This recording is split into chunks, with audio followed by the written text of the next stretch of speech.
पावसाची संततधार सुरू आहे मुंबई आणि संपूर्ण राज्यामध्ये। हिंदमातामधील परिस्थितीचा आढावा घेतला आमचे प्रतिनिधी देवेंद्र कोल्हटकर यांनी। हिंदमाता परिसरातले ही दृश्य आहेत।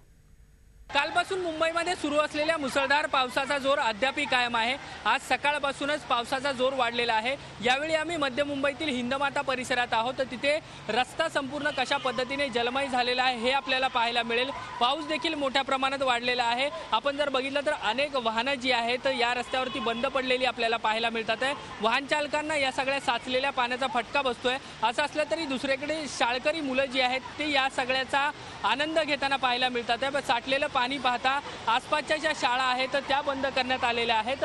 आपल्या सोबत काही विद्यार्थी आहेत, आपण त्यांच्याशीच बातचीत करणार आहोत। मला सांगा, शाळेला तुम्हाला सुट्टी दिलेली आहे का? हां, सुट्टी दिली। काय सांगण्यात आलं तुम्हाला?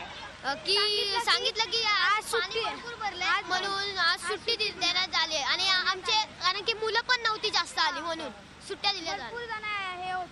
आपण बघितलं की पावसाचा जोर जो आहे तो वाढलेला आहे। आसपासच्या परिसरात पाणी साचल्यामुळे इथल्या शाळांना सुट्टी देण्यात आलेली आहे।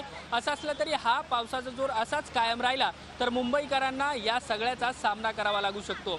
व्हिडिओ जर्नलिस्ट अतुल जैतपालसह देवेंद्र कोल्हटकर, झी मीडिया, मुंबई। झी 24 तास, एक पाऊल पुढे।